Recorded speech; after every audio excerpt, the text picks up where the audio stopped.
something. But the second novel in that series is called Man Overboard. And I've gotten the brief outline of it, but I haven't really spent a lot of time with that one because I get sidetracked by these other ideas. But it's a good little story, and it takes place in San Diego, present day, and they got some good reviews, and I really like that character, and I do want to continue that character and continue that series. But I wanted to do like 6 or 7 novels in that series, hopefully.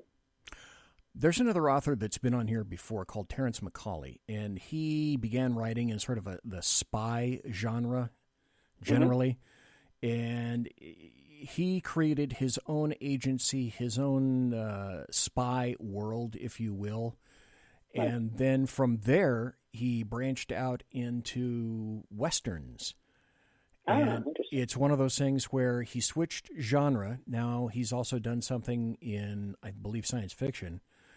But this guy is like the Richard Matheson of authors. Once he started writing Westerns, though, he went kaboom, and he didn't see that coming.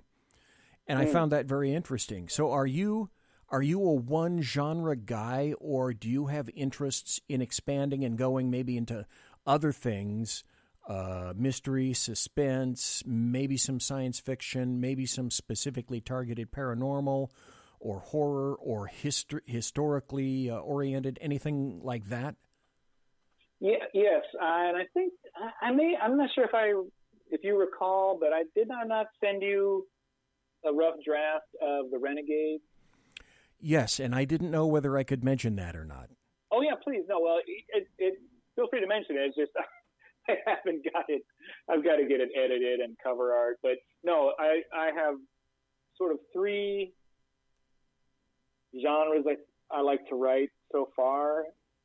Mystery, mystery paranormal, and then science fiction is really because I grew up on science fiction. Really, my dad had just shelves and shelves of science fiction novels, Ray Bradbury and Fritz Leiber and all the classics, Isaac Asimov, all the greats from the 60s, and it was funny. I remember just one day, because when I was a kid, I used to buy those, those little books you'd get, at the, I think Scholastic or something, you'd have the book fair and you'd buy these books for, $1 or something. And they were like very short. They were really just glorified short stories on it in a nice little color cover, and so I would buy these and I'd read them in, 30 minutes and I'd be done.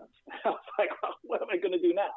And I remember one day I just went to my dad's bookshelf. Unfortunately, I picked out like sort of the most colorful paperback cover book I saw there was Ray Bradbury, one of his, either The Illustrated Man or one of his other novels. And he's a very easy author to read as opposed to some of the other, like Asimov and some of the other guys who are very, hard science guys. But, Bradbury, the guys, he's another one that influenced me too, his style of writing.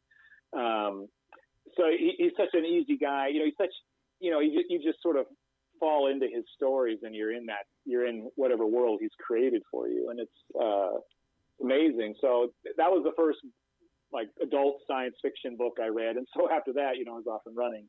So science fiction is a big thing to me. And I have, so The Renegades I finished, but it needs to be edited because that book, so I know you probably talked to enough authors where they talk about word count and the genres and so forth. But so science fiction, when you get into this, when you look at the sort of the business end of writing a novel, every genre has a word count because the readers expect a certain size book. You know what I'm saying? So with science fiction, so for example, Altering Chorus, so mysteries, when you get on the internet and look this up, mysteries should be from like 80,000 to 100,000 words. They shouldn't go over 100,000. And like with romance is 60,000 words because people want the romance readers want a shorter read.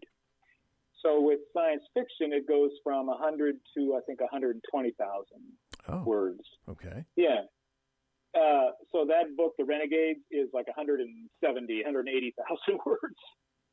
So clearly I have, exceeded the mark there, and which is one of the, problems. And it needs to be edited but editing is expensive, have somebody edit it for you. And then the cover art is another whole thing.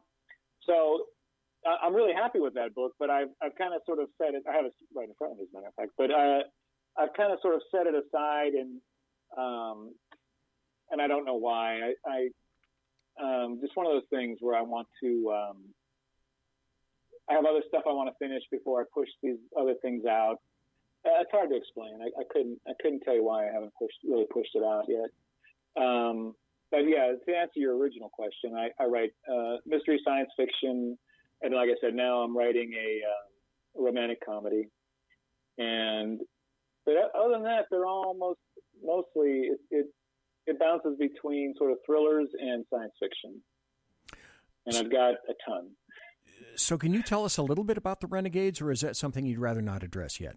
Oh, no. Yeah, we talk about it. So the Renegades is my take on, if, we always talk about, there's always sort of that, have aliens visited Earth, or what would happen if aliens visited Earth, right? And I always had this idea, and it's not an original idea, you see this in movies and TV shows and everything. So if the aliens had visited Earth and they wanted to do something, and maybe we don't know what they're here for, but like I said, I'm not the first one to expand on this idea, but wouldn't it be interesting if they like sort of linked up with like the bad guys, like a cartel or a crime syndicate, because they would go sort of hand in hand. They want something nefarious, and the cartel wants something nefarious. So the collaborators, whoever was collaborating with the aliens, they're sort of the bad guys, right? And so that was where the story went, was the bad guys who were collaborating with the aliens needed a leader, a military leader, because they didn't have one. They were just sort of kind of roughneck guys. Most of them were ex-military, but they didn't have the strategy and the smarts to do what the aliens needed. So they they basically kidnapped this special forces major, and basically framed him and forced him to work for them. And that's where that story goes, where they basically screwed his life over, and he's got to either work for them, or he's going to go. They bust him out of Leavenworth, and so his choices are work for them or go back to Leavenworth. So that's where that story goes, and what the aliens actually wanted. What was the mission here on Earth, and so it was just an idea that I had thought about for a long time, and so I finally wrote it down in 180,000 words. I have HD, and I didn't know that I had HD for years and years and years, but I can't concentrate on anything for more than 35 seconds. Are you kind of like that? Are you kind of like you'll attack something for a while, and then you'll say, I'm not interested in that right now. Today, I'm going to go right over here to this. Yeah, I am like that to a large degree with stories. Like, to me, it's like once I've written all the fun bits, there's like there's the intro, like the one you read for Locksmith Diamond, and then there's the middle part where the character's doing all the difficult stuff, and then there's the ending, which is hopefully a great ending. So once I've written those parts, and now I've got these big chunks of the transitions and the scenes that get you from A to B, or from A to C. So, and I call that the slog, because it's you have to write it. You have to how did he get from here to here? And, what happened to what do these characters say to each other when this happened? So there's that's always what happens with me, is I write all the fun stuff first, and then I have to go back and I don't want to go back, but you eventually have to go back and write all those in between scenes to make you a complete story. So that's usually when I fall out of that story and into a new story, because to me it's the slog writing those in between scenes is the boring part. So George Eliseo, author, who I have on tonight in the first hour as my guest. George Eliseo, are you kind of like a kid? You want your dessert first, and then you got to go for the salad. Exactly. Right.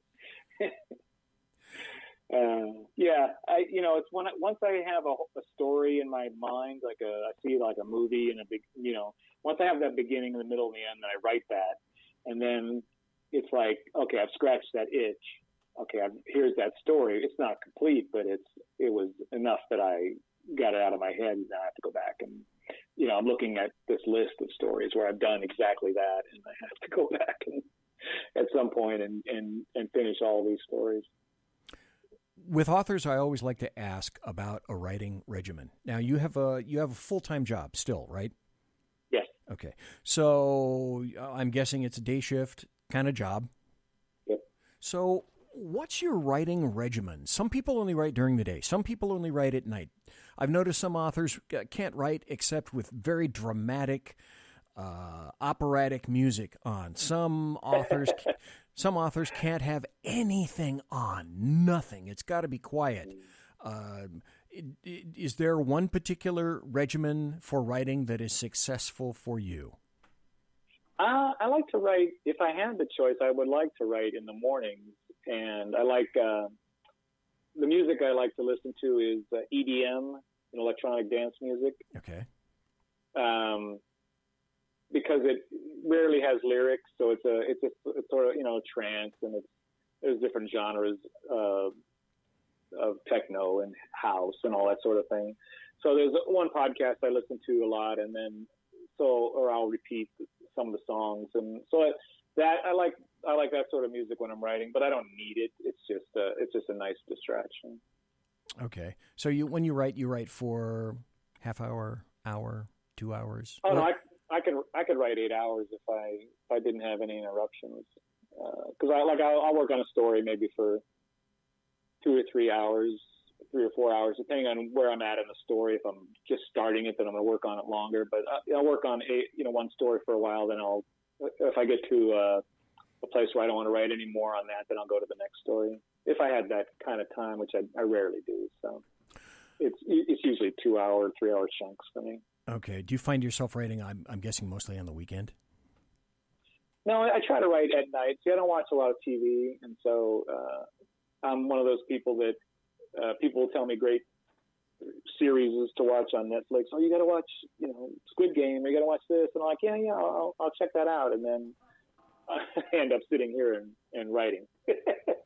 So if you recommend a series or a show to me, don't be mad that I never watched it, because I'm always writing. Okay. Can we talk about two more? There were two more areas that you sent me. You sent me a couple of pages of the Locksmith's Diamond. Yep. Can you tell us a little bit about the Locksmith's Diamond, what that's about? Yeah, I would love to. So that story is, it's a story of its present day, takes place in Ohio, like outside of Cleveland. And it's the locksmith is a Russian second generation Russian man who works. He was like half Russian, half Italian, and he works for the Sicilian mob. And there's they have a small crew that goes around. They do burglaries and different things. And so he's the locksmith for this crew. And he has he's a real locksmith. He's a legit locksmith during the day, but at night and on weekends, whatever, he works for this crew, this small mob guys, these mafia guys. He works for them, and he falls in love with the mob boss's wife. Yeah. And then they try to kill him, as one does, in the mafia. And he survives and goes on to take care of business. And it's just a story. I don't know. I can't even tell you where. I tell you where I got the idea. thinking one time, how you hear of the mafia, dump people in the ocean or the lake with the cement galoshes, or the chains and the bricks. And so I thought to myself, well, is there a way you could get out of that? Is there a way you could survive that? And if you did, then what would you do? And so that's where I just started thinking about that. You'll be in cement boots shortly. Cement boots, I'm telling you. Exactly. So the locksmith's diamond, when do you suppose that might be emerging for people to read? Oh, hopefully very soon, because that one it's done. It's completely finished. There's just like a tiny little bit of editing, a couple of paragraphs I have to kind of mash together, because I'll write. Sometimes I write, as you may have noticed, I write more than I need to, and then now I've got to go back and I've said the same thing twice, two different ways. What's the best way to present this? And so then I have to go back, and there's just a few sections where I have to just kind of condense it and straighten it out. And that one, I don't know, I'm fairly happy with it as is, and normally I would. Really, anything you write, you should have an editor read, like a pair of eyes. And so, well, you tell me now that I'm going to put you on the spot, since I sent you those, I think I sent you the first 2 pages. After that opening paragraph, to me, it gets a little dry because you have to sort of explain things. But did it, even after that first paragraph, which is, sort of the hook, and did it still keep your interest as you continued to read those first 2 pages? I have the pages here. You want me to let the folks decide? Sure. Okay. I read the first paragraph of The Locksmith's Diamond, and the next paragraph goes like this. This evening didn't start out quite so dramatic, but then I hadn't caught on to the danger I was in till it was too late, way too late. I'd been at home and just finished packing up the last of my stuff for my annual fishing trip to the lodge in Canada when the phone rang. It was the local mob guy I do all my not strictly legal locksmith work for, Squeaky. Yo, Russian, I got your money from that last job. Why don't you come around to my house and pick it up? Can't. I'm leaving for Canada tonight, Squeaky. So I'm pretty busy right now. I'll grab it when I come back. Oh, so you all ready to go? Yeah, just finished. Gonna take a quick nap, then leave around midnight so I can get up there first thing and do some fishing. Sure. Well, listen, I won't keep you. Yous can just stop by for a second. Gina's not working tonight, and she made us up a bunch of those great sandwiches. I'll give you that money I owe you, and yous can take off. It's a lot of money. You should probably grab it right now. This was the first red flag I missed. He never paid me this quickly after a job. Usually I had to pester him about my cut. Sometimes even tell him I couldn't work for him if he was not going to get me paid on time. I didn't think about it, being so focused on my hard-earned vacation. Also, the chance to see Gina before I left, even for a few minutes, may have clouded my judgment. It was also odd that she wasn't working at her parents' restaurant on a Sunday night when they were usually pretty busy. Second red flag I totally overlooked. Okay, I'll be in there in 20 minutes. That's great. He hung up. Grigorovich is my last name. My father was first-generation Russian. My mother was second-generation Italian. Being a Russian-Italian, I was technically unable to be part of the Sicilian mob here, as they only allowed either Sicilians or other Sicilians into their club. However, since there weren't any living safecrackers around here nearly as good as me, of any nationality, they bent the rules and they used me when they needed, but I was never an equal member of the gang. Russian was my nickname, of course. The guy I was working for, Squeaky, didn't get that nickname because of the pitch of his voice, which was your average, uneducated New Jersey mob guy's style of speech, complete with Italian swear words thrown in just to make it convincing. His story was it was because of the sound of a motel room bed and some prostitute he'd had in there with him all night long in his younger days. That's what he wanted everybody to believe anyway. The truth was, since he was a little short, rat-faced looking guy, he reminded everybody of an angry little mouse always squeaking about something. Oh, damn, it didn't pit. It threw me off a page. Here we go. Inside my house, I finished up everything I needed for the trip, and I secured my house, making sure all the doors were locked, bolted, and the night lock barricades were in place. I left via the side garage door, which was a steel door set in a steel frame. It would take a lot of work to defeat, then out through the gate, locking its deadbolt behind me. Once in my truck, I armed the security system for the place with the app on my phone. I started up the Tundra and drove over to Squeaky's big house on Lakeview Lane. 20 minutes later, I was parked on the street in front of his place. I walked up and locked the door, still suspecting nothing amiss. The other guy in our crew, Manny, opened the door. This was a surprise, since I hadn't seen his black Mustang parked anywhere around when I pulled up. Then I almost didn't recognize him at first. He was clean-shaven with short hair now. "Oh, hey, Manny, I didn't know you were here. Wow, you shaved off the goatee?" He just nodded. "Yeah." "Dang, new haircut, too. You lose a bet or something?" He shrugged. "Got a court appearance with my parole officer. Got to look the part, you know." Okay. Well, you can always grow it back afterwards, right?" He just grunted at that. It was weird that he changed his appearance, though. He'd had the long hair and the goatee for as long as I'd known him. Also, he'd been in and out of jail a couple of times and was always on either probation or parole, and had never changed his appearance then. The long hair and goatee, fake Rolex, knockoff designer leather jacket, and the black Mustang he drove were all part of portraying himself as this very cool and connected tough guy on the local stripper and dive bar scene. To me, he looked like every other loser drug dealer in Ohio. Another red flag I missed. So I said, "Where's Squeaky?" "He's down in the boathouse. We're all getting paid tonight." So you think that's going to come out fairly soon?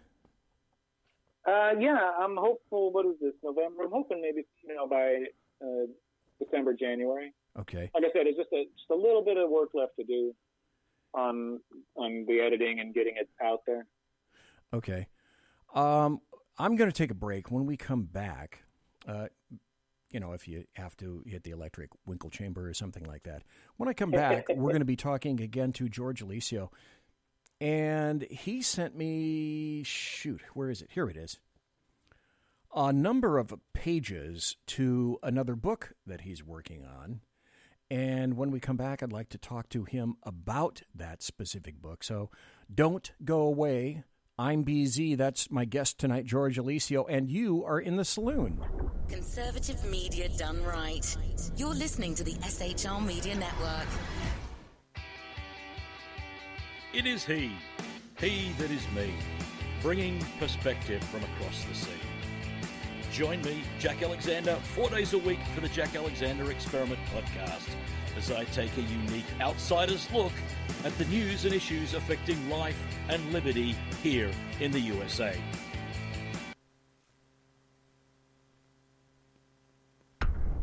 Conservative media done right. Catch the Jack Alexander Experiment podcast each Monday to Thursday on Facebook, YouTube, and everywhere good podcasts can be found. Also, check out the website www.jackalexanderexperiment.com. Come listen to the bloviating Zeppelin's Berserk Bobcat Saloon radio show, Tuesday and Thursday nights at 11 p.m. Eastern, 8 p.m. Pacific, for the best in late-night conservatarian wireless talk radio at shrmedia.com. Raised as a free-range child with dirt and freedom, BZ is broadcasting behind enemy lines in occupied California. Jump into our plush, sumptuous, palatial, and resplendent chat room at shrmedia.com. Now, with 18% more umbrage and 20% more bulbosity than previous shows, and with delicious Liberty additives. Remember, BZ realizes that with great beard comes great responsibility. No chinchillas were harmed, embarrassed, or the focus of any sarcasm whatsoever in the making of this ad. It's your business diva here, Melanie Collette. I am inviting you to a front row seat as I discuss some of the most intriguing details of wealth and finance with today's movers and shakers in the world of business. Listen in and discover financial truths on a global, domestic, and household scale.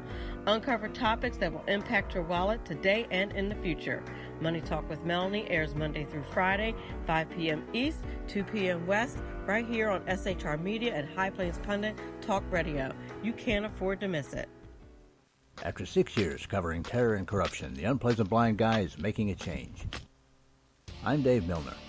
Join me on Spreaker and YouTube through SHR Media and on the Western Free Radio Network as I team up with Jeff Mitchell, host of the English Defense League radio show on blogtalkradio.com. Check show pages for airtimes. It's the Unpleasant Blind Guy. On EDL Radio. There's no surrender, ever. Because truth is not always pleasant. Conservative media done right. You're listening to the SHR Media Network. And I'm back. It's hour 2 now on BZ's Berserk Bobcat Saloon radio show. Thank you for being here tonight. Thank you for being in the chat room. The phone line is open. Folks are mostly shy. I've noticed that it really takes a big show with a huge audience to get people to call in. Folks are very reticent. It's only a very small percentile of people who call into any talk show, even a major talk show, which is why some of the talk shows are considering doing away with people who are calling in, because sometimes, occasionally, they're left with not many callers. If you wish to call in, I understand your reticence. If you wish, you can call 575-208-4481, 575-208-4481. That number in Cincinnati is 575-208-4481. Thanks for being here tonight. I greatly appreciate it. If you are listening to the show on Spreaker right now through shrmedia.com, share the show liberally. Spread it about far and wide, if you will. We're talking to George Eliseo. He lives in the Southern California area, a retired San Diego PD officer from about the year 2000. Worked for San Diego for about 11 years or so. You've got a new... Now, is it a full novel or a novella or part of a short story? George Eliseo, a new story coming out called The Attendant. Oh no, that's part of the T for 3. Okay. That's the first story in the T for 3 short stories book.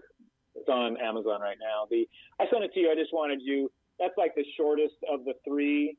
And it's probably a pretty quick read. I just sent it to you just to give you the sort of the flavor of some of that book, just to see what you thought of it. Okay, so you have the Locksmith's Diamond waiting in the wings. You have the Renegades waiting in the wings. Yes. Is there anything in that curling little fetid brain of yours that's waiting in the wings? So let's see. The next one that the next one that's close to completion is this romantic comedy I'm working on called In Vino Veritas, which takes place, bounces between Dallas, Texas, and little town in Italy, in Tuscany. Okay. So it's about a celebrity chef in Dallas, and he has family in Italy, and he's a widower, and he bounces back and forth between the two places, and this romantic thing that sort of a romantic comedy, and it hopefully it's funny when you read it. But it really I wrote it more as a screenplay. I want it more as a screenplay because it's some of the main character speaks English and Italian. He's American, but he speaks Italian, and so there's a lot of wordplay in Italy where the people that speak English don't speak Italian, and the people that speak Italian don't speak English. So there's that sort of funny thing that goes on when you're translating between two groups of people. When you're the only person, or there's only another person that speaks both languages. So there's some little funny bits in there like that. But like I said, really, I wrote this more as an idea for a screenplay. But it's a fun little short story. It's only, how many words is it?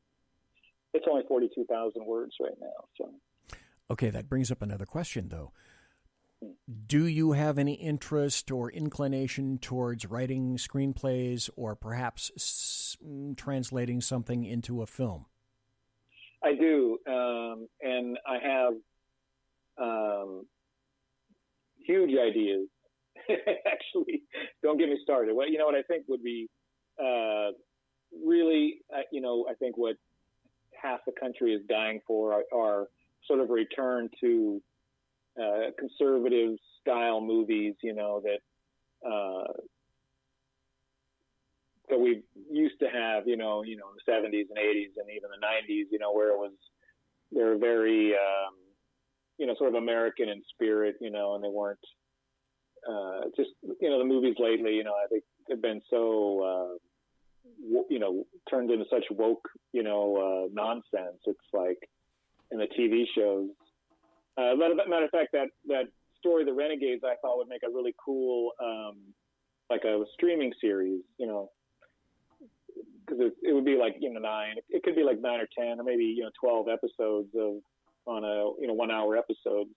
So I'm always sort of looking to that. I always have that in mind, but I rather write a good story first and then go from there. But this one, this In Vino Veritas, so I think it would be actually a better movie than a story because of the way it's written in 2 languages. It's one of those things it's hard to, it's easier to see on the screen than it would be to read, if that makes sense. Okay.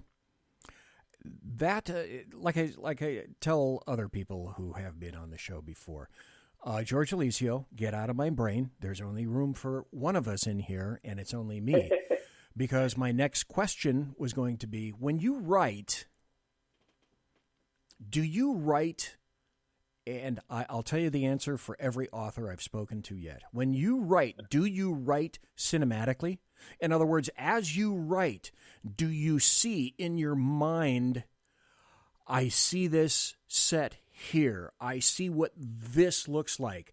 If it were a movie, this is what this full frame would appear. This is where the character would stand. This is where the house is. The huge mountains are back there. Do you think as you write cinematically? Yes, for the most part, that's true. I think I see it more as a visual, and then I see it as a visual and translate it into words to describe. You paint the picture that you see. Although I don't so much when I write dialogue between the characters. That is not. It's sort of different because I'm in that case. It's very interesting. I'm more listening to an imaginary dialogue. I'm not so much seeing. Here's 2 people standing in this room saying these words. I'm almost. If my eyes are closed, I'm hearing the dialogue, but the surroundings don't matter so much. Do you know what I mean? Does that make sense? No, it does. And I find this very interesting because every author that I've interviewed on the show, and I have interviewed 5 now, every one of them has said essentially what you said. Some make no bones about it whatsoever. One said, oh, yes, I write cinematically. I write with the thought of my character running up a circular staircase. I write with the thought of my character driving quickly down a dusty road at 100 miles an hour. Yeah. And you've kind of said the same thing, which I find very interesting because it's the brain, obviously, that drives all of this. So that's visually, and that's how it translates onto the page. Right. Now, I want to ask you one final question, and then we're going to move over into the buttery world of politics, if you don't mind. Sure. Not at all. The final question is this. I have my 2, and I'll tell you this up front, and then I'll let you, as you're listening, formulate your answer, because I don't want to trap you or anything. I want to give you time to think a little bit. When I think of authors, who are masters of dialogue, these are 2 folks who I think without fail, well, maybe 3, but not everybody likes the third. As a matter of fact, a lot of people really hate the third. But when I think of masters of dialogue, the first guy that comes to mind is Elmore Leonard. You can't read an Elmore Leonard book and not understand why so many in the biz say, oh, without a doubt, Elmore Leonard is the master of dialogue. Not all that many people are familiar with him. He, too, is a guy that crossed genres. He wrote Westerns. He wrote screenplays. Yeah. He's a great thriller writer. He's one of my favorites. And wrote all sorts of thrillers. Then there's a guy that almost no one has heard of who died in the strangest of circumstances.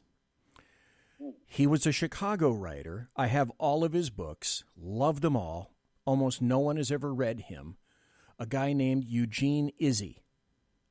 I haven't heard of him. Okay. Eugene Izzy was a suspense author, and his folks, Elmore Leonard's folks, I think, were in Chicago. I think. God, I get the two confused. Elmore Leonard was either Chicago or Detroit. Elmore Leonard wrote some in Detroit, but he wrote all over, like Florida, Louisiana. Okay, then it's Eugene Izzy that was mostly Chicago. Okay. He died in the strangest of circumstances. I'll get back to those in a second. And then the other guy who I mentioned, people think is even a better writer of dialogue than James Ellroy. But everybody who reads him either absolutely loves him or despises him. And that's James Ellroy. And the name sounds, was he a mystery writer or thriller writer?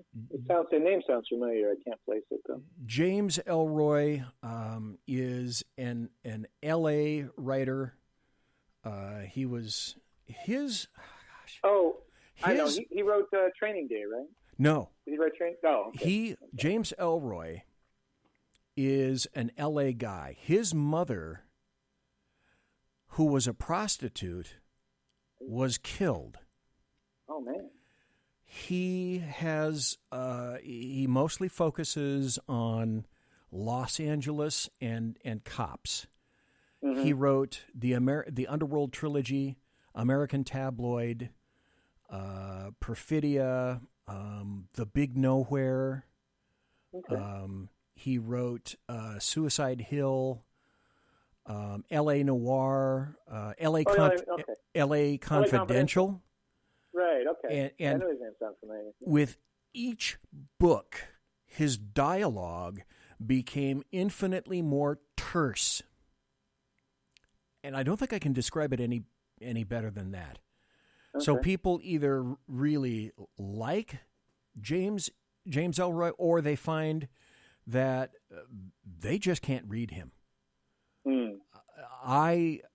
Depending on the day, I'm of two minds about him. Eugene Izzy, I got to tell you a little bit about Eugene Izzy. I wanted to either do a book or I wanted to do a big show just on Eugene Izzy. So he started writing kind of like it was personal therapy to just get stuff off of his chest. I think his first book was The Take in 1987. And so he wrote about the mafia. He wrote a book called Bad Guys, Eighth Victim, The Criminalist, and a whole bunch more whose names I can't even remember. So, though, back in 1996, and I never forgot this, loved his books. And then one day, I didn't see any more of his books, and I thought, what happened to Eugene Izzy? Okay, so his body was found hanged, dangling outside a 14-story window of his specific writing office in downtown Chicago. Now, when they found his body, he was wearing a bulletproof vest. When they went through his pockets, detectives from CPD found like brass knuckles, like a mace or a pepper spray, and a computer disk containing an unfinished manuscript. And so the coroner's office for Cook County ruled it a suicide. Apparently the family said, yeah, suicide. Okay, he was kind of strange. But there are a lot of people that said that because he rubbed shoulders with the mob and because of the weird manner of Izzy's death and all those strange things that they found on his body or in his pockets led to a whole bunch of weird conspiracy theories. Some people said he infiltrated a white supremacist group, that he was planning to expose them in a future book. And the other thing is that if you read him, the manner of his death resembles one of the deaths that's in one of his books. So that was just really weird all along. That is interesting. Eugene Izzy. So, having said that, and I'm sure you had a lot of time to think, do you have some authors, George Eliseo, that you would consider to be masters of dialogue? Well, I agree with you, Elmore Leonard. I forgot to mention him. He was also another really big influence because he wrote a lot of first-person novels. But yeah, he's just a master of dialogue and just no doubt. I mean, that's why I think they turned I don't know how many of his books into movies. Oh, a ton. I think Burt Reynolds did 2 or 3 of his books. But yeah, I'm a big fan of his writing. Robert B. Parker, like I said, the Spencer for Hire, his dialogue was always sharp and witty, and I like that character, the Spencer character a lot, and so that's I really big influence there. Stephen King, I think, writes some really good dialogue. I think he's definitely up there when you read him, especially if, like some of his other stuff, like the Shawshank Redemption and some of his other not so much horror stuff, but even the horror stuff, he really gets. I think he really nails the dialogue between two people, and when especially when things are going to shit, I think he nails that pretty well. But there's a lot of Patricia Cornwell, and then there's a bunch of great authors that I think really do well with dialogue. And dialogue is such a key. I'd rather write dialogue than write expository scenes or scene descriptions. Was it Raymond Chandler was the absolute master of that when he, describing a place, that guy, he could describe it. I totally forgot about Robert Chandler. I have a collection of his books all packed up and ready to move to the other house. Robert Chandler. Sure. Oh my God. Yes, you're right. He just one of the greats, obviously, one of the great mystery writers. But yeah, no, there's those would be the, there's so many good writers out there, and just, even, look at like J.R.R. Tolkien and some of the, classic writers, they all bring something to that table. I think we, like the Ellery Queen, and who was the other big British mystery, Agatha Christie, and oh right, yeah, there's the style is maybe a little more stilted than what we would write today, but I think there's still if when an author writes something and you understand it and you can visualize it, then they've done their job, and so you can take something from all these really, all these great writers, but yeah, those 3 I think are, top of the game when you talk about dialogue. Folks, we're kind of, geez, oh my God, I didn't notice it's on the Pacific coast. It's 9:22 p.m. I'm almost an hour and a half into the interview with George Eliseo. And so that means on the East Coast, it's 22 minutes after midnight for my late night East Coast listeners.